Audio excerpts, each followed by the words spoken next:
welcome to my channel. So today daily look ကိုလေးပြပေးမှာဖြစ်ပါတယ်ဒီနေ့တော့အပြင်လဲသွားစရာရှိရင်လည်းပေါ့နော်ကိုလေးနဲ့ daily look လေးကိုအားလုံးအတွက်အလွယ်တကူလေးရအောင်လို့ share လုပ်ပေးလိုက်ပါမယ်နော်အရင်ဆုံးအနေနဲ့ညီမတက်ထားသည့်သူများတွေကိုပြန်ပြီး share လုပ်ပေးပါမယ်နော်အရင်ဆုံးအနေနဲ့ foundation တွေဒီ makeup တွေမလိမ့်ခင်မှာပေါ့နော်အရင်ဆုံးအနေနဲ့ skin care လုပ်ထားဖို့လိုအပ်ပါတယ်နော်ညီမကတော့အရင်ဆုံးမျက်နှာမှာတုံနာလိမ့်ထားပြီးပေါ့နော်တုံနာကိုတော့ဒီမှာဒီလက်မခေါင်းရဲ့တုံနာကိုလိမ့်ထားပေးပါတယ်ဆိုတော့တုံနာလိမ့်ပြီးဆို moisturizer ပေါ့နော် moisturizer ကိုရောဒီထည့်လိမ့်ပါမယ်သူရဲ့ဒီတိုင်ရလေအဖွင့်အပိတ်လုပ်လို့ရတယ်အပိတ်ဆိုလို့ရှိရင်ခီးသွားတယ်ယူပါလို့ရတယ်ဘယ်လောက်ညင်ညင်အပြည့်အောင်မထွက်တော့ဆိုတော့ဒီအားလေးလိမ့်မယ်နော်ဆိုတော့ဒီလေးလို့ဘာလေးပဲလိမ့်မယ်ပေါ့နော်ကဲအဲ့ဆိုရင် moisturizer လိမ့်ပြီးသွားပြီဆိုလို့ရှိရင်တပြားမြောက်အနေနဲ့ကြာတော့ဒီမှာ primer မလိမ့်ခင်မှာလေညီမအမြင်သုံးနေကြဒီ base လေးရှိရပေါ့နော်အဲ base ကကြာဒီ Bobbi Brown ရဲ့ base လေးသုံးပါမယ်Bobbi Brown ရဲ့ base ကိုသုံးမယ်နော်လိုတလောက်ပဲယူပါမယ်ဒီလိုလက်ကလေးလေးနဲ့ပေါ့နော်တန်များရှိတန်များပေါ်မှာဖြန့်ပြီးလိမ့်ပေးနေအဆင်ပြေရဲ့ဆိုတော့နိကလေးဆိုလို့အဲ့ဒီဆိုလို့ရှိရင် primer လိမ့်ပါမယ်ဒီလိုမျိုးပေါ့နော်ဒီလိုတန်ပြားလေးစောင်းထားရင်ပိုကောင်းတယ်ဒီလိုတန်ပြားလေးစောင်းထားရင်ပိုကောင်းတယ်ပေါ့နော်အားလေးလိမ့်မယ်တို့ကြအဓိကလိုအပ်တဲ့နေရာလေးပေါ့ဒီနားလေးဆို makeup တွေကွက်တက်တဲ့ချွေးပေါက်ကျတဲ့နေရာလေးပေါ့နော်ဒီနဖူးတို့မေးစီလို့ဆိုအဲ့နေရာလေးရင်ဆိုလက်ကလေးနဲ့အရင်ဖြတ်လိုက်brush တွေသုံးတော့ပိုကောင်းတယ်နော်ညီမကတော့လက်နဲ့ပဲဖြတ်လိုက်တော့မယ်ဘာပဲသုံးလက်နဲ့ပဲသုံးတာပို့ပြီးတော့မြန်နေရောလေဒါပေမဲ့နီးလန်းကြတော့မမှန်ဘူးပေါ့brush လေးသုံးတာတော့ကောင်းတယ်ဒီရှင်ဒီလိုနေရာလေးစုံလေးအဲ့နေရာလေးစုံမကြည့်ဒိန်းထားနေရာလေးဆိုဒီဘက်နဲ့ဒီဘက်တော့အရင်ကွာဒီဘက်ဆိုရင်ဒီမှာဒီနားလေးဆိုတိတ်ကလေးလေးပေါင်းတော့ဖုတ်လိုက်တယ်လို့လေးဖြစ်သွားဒီဘက်ဆိုတော့ချွေးပြန်နေတယ်လို့အဲ့လိုစီးပြန်တယ်လို့ဖြစ်နေလို့ဒီဘက်ဆိုပေါင်းတာတိတ်တဲ့ပုတ်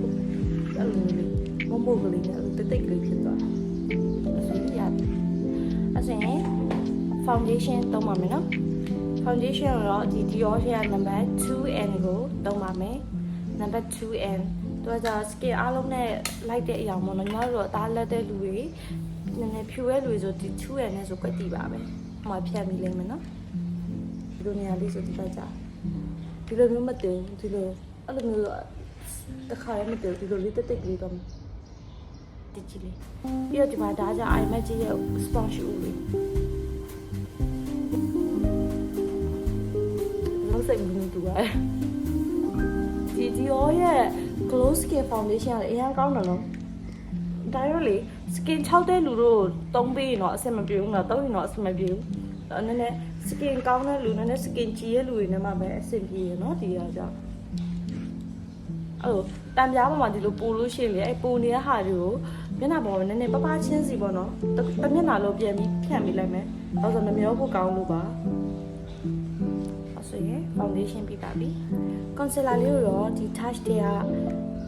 2B ပေါ့နော် number 2B လေးကိုသုံးပေးပါမယ် concealer လေးကိုလေဒီလိုပုံစံလေးပေါ့ပြည့်တွင်းလေးဒီနေရာလေးဆိုကြည့်ကြည့်လိုက်ညီမဒီနားလေးဆိုပြည့်တွင်း high နေပြန်ညိုနေဆိုရင်အဲ့နာလေးကိုချက်အဲ့ဆိုရင်ဒီရပဲချိန်လာလို့လာမှလည်းမသိဘူးနည်းနည်းခတ်မှန်းရခတ်သွားတယ်ခုနောက်ပိုင်းဆိုဘူးပြအဲ့ဆိုရင် concealer ပြီးသွားပြီပြီးဆိုတော့နှာခေါင်း control လေးချပါမယ်နာရိုးကိုလည်းအရင်ချင်းချင်းလေးမလုပ်တော့ဘူးဆိုတော့ daily လောက်ပဲဆိုတော့ daily makeup ပဲဆိုတော့နာရိုးလေးချပါမယ်နော်လိုအပ်တဲ့ပစ္စည်းကဒီ3မျိုးပေါ့နော်ဒါလေးဆိုရင်စေးတက်တာပဲစေးတက်တာပြီးတော့သုံးလို့ကောင်းတဲ့ control လေးပေါ့နော်သူနဲ့သုံးမယ်ဆိုလို့ရှိရင်နာတန်အတွက် control ချဖို့ဆိုလို့ရှိရင်ဒီလို brush လေးလိုအပ်ပါတယ်နော်ဒါဆိုဒါ design brush လေးဒါဒီ cream ကိုဖြည့်ပြီးမဲ့ brush လေးပေါ့နော်ပြီးလို့ရှိရင်ဒါလေးဆိုလို့ရှိရင်ဒါတော့အမုံနဲ့ပြန်ပြီးတော့နောက်ဆုံးမှာ control ပြန်ချပြီးတဲ့ brush ပေါ့နော်ဒါတော့အမုံ brush လေးပေါ့ဒါဆိုလို့ရှိရင်ခုနပြခဲ့တယ်မှာဆိုရင်ဒီနှစ်ခုလေးပေါ့ဒီနှစ်ခုလေးစောင့်ထားဖို့လိုအပ်ပါတယ် control concealer နှစ်ဖက်ပါတယ်ပေါ့နော်ဆိုတော့အောက်က concealer 300အဆင်ပြောဆိုတော့ဒီ control ချတဲ့ဟာလေးကိုသုံးပြမယ်သူ့ရဲ့နာရိုးအတိုင်းလေးပဲချပေးမယ်အဲ့အတိုင်းလေးနော်ပြီးလို့ရှိရင်အဲ့ဒီလေးပဲမသိမလားအဲ့လိုဖြည်းဖြည်းလေးဖြောလေးဖြတ်မိမယ်နော်အဲ့ဆိုရင်နာရိုးပြီးပြီဆိုတော့ပါနီပြင်ထိုင်နေတဲ့ဒီတစ်စိတ်ကလေးသုံးတယ်ဒီဟာဆိုရင်ဘယ်လောက်မှမရှိဘူးဈေးရသက်တာနော်ဟိုဂျန်နီသုံးပြတဲ့ဟာတွေဆိုခု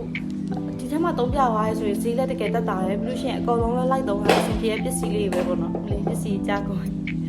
ဆိုတော့ဒီပါနီလေးကိုသုံးမဲ့ brush ကဒီလို brush လေးပါနီ brush လေးဒီနေ့ကတော့နည်းနည်းကြည်လေးရှင်းတတ်ရွှေအိုးရောင် look လေးပေါ့နော်ရွှေရောင် look လေးအဲ့လိုအိုးကျူအောင်ပတ်သွားတဲ့ look လေးကိုပြင်မယ်လို့စိတ်ကူထားတယ်အဲ့ဆိုပါနီလည်းဒီလိုလိမ်မော်ရောင်ပတ်သွားတဲ့ပါနီလေးကိုသုံးပေးထားတယ်ဆိုလို့ရှိရင်ညီမတို့ကျတော့ညနာနည်းနည်းရှည်ပြီးတော့ကားရတဲ့မှာနည်းနည်းကားရတဲ့မှာပါလို့လေဒီအရှိလေးမှာပုံပြီးတော့ပါနီတော့ချလို့ရှိရင်မျက်နှာရပြပြကိုကွယ်အဲ့လိုကားကားကြီးပို့ပြီးဖြစ်သွားမှာပေါ့နော်ညီမလိုမျက်နှာထိုက်လို့ဆိုလို့ရှိရင်ပါနီချရမယ့်နေရာလေးကဒီလိုနေရာလေးပါနော်အနောက်မှာပို့ပြီးတော့ခင်းခန့်ကလေးနော်အရှိမှာကျတော့အဲ့လိုအရာပါပြုံတော့ပဲလို့ခင်းခန့်ကလေးလိမ့်ပြီးမယ်နော်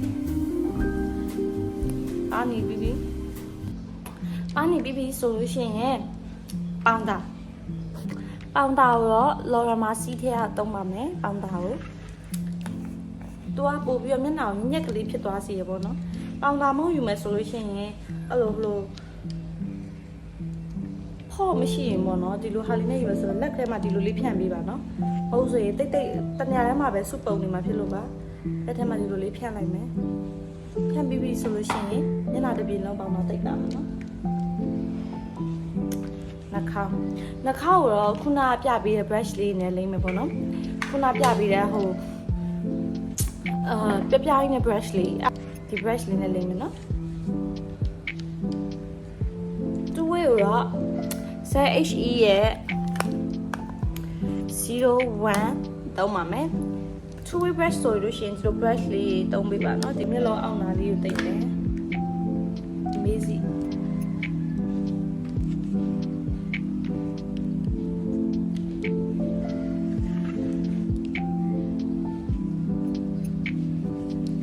ဆိုရင် two way ပြပါပြီ spray ကိုတော့ဒီ CD ထဲက spray လေးဖြတ်မယ်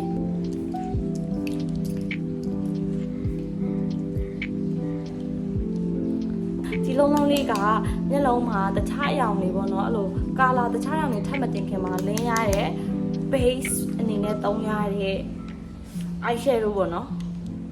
မျက်ကမှန်နေတက်ကောင်းမလေးဆိုတော့မျက်ကမှန်နေတက်ရင်တော့ပိုကောင်းတယ် make up လိမ့်မယ်ဆိုလို့ရှိရင်တော့ make up look ကိုပို့ပြီးတော့ပုံပေါ်ရဲပို့ပြီးတော့ကြွရဲပေါ့နော်အားကြောင့်မို့မျက်ကမှန်တက်ပြီးပြင်လို့ရှိရင်တော့ပိုလာ make up look ကပို့ပြီးပုံပေါ်ရဲပို့ပြီးတော့ကြွရွနဲ့ပိုလာရဲပေါ့နော်ခုအဲ့လိုဖြတ်ပြီးသွားပြီဆိုလို့ရှိရင် eyeshadow လေးစတင်မယ် eyeshadow က iMagic ထဲက eyeshadow နဲ့ပေါ့နော်အရောင်ဖြော့တာလေးကိုအရင်သုံးလိုက်မယ်နေရောင်ပဲသုံးမယ်ဒီနေ့ဒီနေရောင်ပဲသုံးမယ်ဒီနေ့တော့ဒီအရောင်ဖြော့တဲ့ဟာလေးကိုအောက်မှာပထမဆုံး first color အနေနဲ့ပေါ့နော်သုံးလိုက်ပါမယ်လက်ကလေးအထိန်းနဲ့လေးဒီလိုမှမနော်အောက်မှာလက်ခံဖော့လေးကင်ထားရင်ပိုကောင်းပါနော်ဒီလိုမျိုးအထက်ဘက်ကိုပြန်ဝိုက်ထားတာပေါ့နော်ဒီအုတ်ကြွားရင်းရင်ကလေးထည့်မယ်အဖြော့ပြီးရင်အရင်ပေါ့နော်အရင်ကလေးလိမ့်ပါမယ်နော်ဒီလိုလေးပဲအရာတိတ်တိတ်လေးပဲပြီးလိုက်အစရင်ရပြီအောက်ဘက်ကိုလည်းအဲ့လိုပဲအောက်ဘက်ကိုလည်းအဲ့လိုအရာအဖြော့လေးပြီးရင်အရင်ကလေးဆိုမယ်အရာအဖြော့လေးအရင်ယူရမယ်နော်နောက်ထပ်သူ့ကိုပြန်ပြီးတော့ပေါ့နော်မျက်လုံးအိမ်လေးပို့လောက်အောင်ဒီအုတ်ကြွားရင်းရင်ကလေးသုံးပါမယ်နော်ထိတ်ကလေးနဲ့ပဲဒီလိုတိုးမယ်ပြီးလို့ရှိရင်ခါမယ်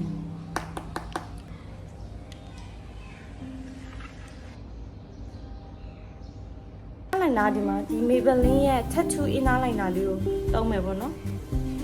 ဒီလေးလွတ်မှာဒီဟာဒီ Tattoo Liner မသုံးနေရရင်နော် Inner Liner မသုံးရဒါပေမဲ့မျက်လုံးကျဉ်းတဲ့လူတို့ဆိုလို့ရှိရင်တော့သုံးပြီးတင်တယ်မျက်လုံးပို့ပြီးကျဲသွား ဆိုအင်းသားလိုင်းနာသုံးပြီးသွားချိန်မှာမျက်လုံးအိမ်လေးကကြဲကြဲလေးနဲ့ပို့ပြီးလာသွားပြီပေါ့နော်အင်းသားလိုင်းနာပြီးလို့ဆိုလို့ရှိရင် win ထုတ်ပါမယ် win ဆိုတာအလွယ်အားဖြစ်ပြောမယ်ဆိုရင် eyeliner ပေါ့ liner ဆွဲမှာပေါ့ဒီလိုအရောင်ကလေးအရောင်လေးကိုဒီလို brush လေးနဲ့ win ထုတ်တဲ့ brush လေးဆောင်းထားတင်ပါတယ်နော်ဒီလို brush လေးနဲ့မတူ brush လေးကထိတ်မှနည်းနည်းချွတ်ချွတ်ကလေးနဲ့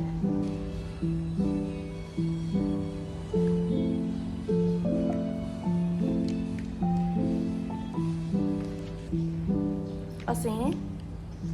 win ထုတ်လို့ပြီးပါပြီဒီ broad ဆိုရဲ့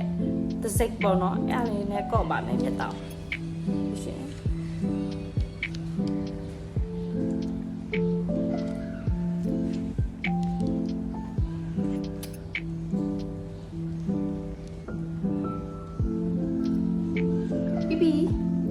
ပြီးဆိုလို့ရှိရင်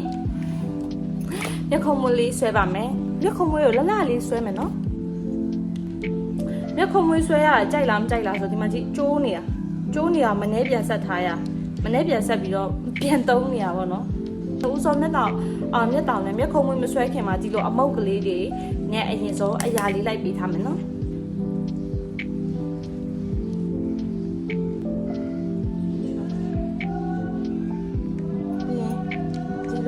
ဒီမျက်ခုံးမွေးဆွဲရင်ဒီတော့ကနေဒီလိုအရင်ဆွဲမယ်ပြီးရင်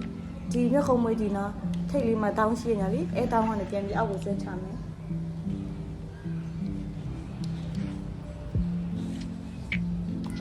ဖြည့်ပြီးသွားပြီဆိုလို့ရှိရင်ပါနီခုနကပါနီကိုအောက်မှာ cream နဲ့တုံးခဲ့တယ်ဒီတစ်ခေါက်ကကြတော့အမုန်းနဲ့ပြန်ပြီးဖြည့်ပါမယ်ပါနီကိုရှီကလမ်ဖြတ်တုံးမယ်အဲ့လိုနေပါဆိုတော့ခုနက cream နဲ့နာယိုးလေးဖြောထားတာလေးရှိရဲ့အဲ့ဟာကိုအမုန်းကလေးနဲ့ပြန်ပြီးတော့နာယိုးဖြောပေးပါမယ်နော် magic ထဲကဒီအမုန်းလေးတုံးမယ်ဒီ brush နော်ပေါင်တော့သုံးခဲ့တဲ့ brush လေးနဲ့အဲ့ဒါအနုစောအဖြော့ဆုံးအညူရောင်အဖြော့ဆုံးလေးယူပါမယ်ပြီးလို့ရှိရင်ခါမယ်ခါပြီးဆိုလို့ရှိရင်ခုနအရာပေးခဲ့နေရလေးမတိမတာဖြောလေးပြန်ယူသွားပါမယ်နှခမ်းကြီးရောက်လာပါပြီနှခမ်းကြီးလေးကိုလလကလေးလိမ့်ပါမယ်နော်လူကြီးဆက်ဆံပုံစံမျိုးမဟုတ်ပဲနဲ့လူငယ်ဆက်ဆံလေးဖြစ်အောင်လိမ့်မယ်နော်makeup look နဲ့ light ဖအောင်လိမ့်ရမှာပေါ့နော် makeup look ကဒီနေရာကြာလိမ့်ဝါဖြစ်ပြီးတော့ဒီနေရာမှာအနီးဆိုရလို့ရှိရင်ဟန်ဆမ်မှုမရှိပါဘူးနော်ဒါပေမဲ့ဒီလိုပုံစံတရောင်လဲဆိုရမယ်လို့ဆိုလိုတာမဟုတ်ဘူး makeup look ဖြစ်တဲ့အတွက်ကြောင့် makeup look ကို light ဖအောင်လိမ့်ရမှာပေါ့နော်အဲ့အတွက်ကြောင့်မလို့နှခမ်းလစ်လိုက်တာကိုဒီလိုအုပ်ကျိုးရောင်လေးတုံးပြီးတော့အဲ့လိုနော်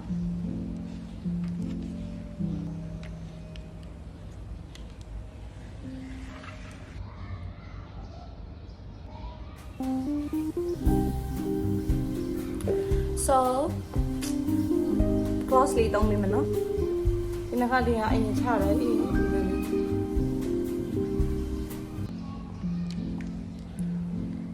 ြီး solution highlight ကိုဒီရောရဲ့ highlight လေးတုံးမယ်ဒီဘက်ပြန်ထည့်မယ်လေး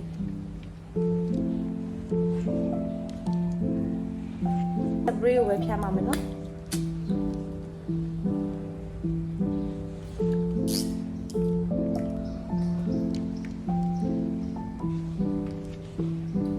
so beautiful thanks for watching bye bye see you in the next video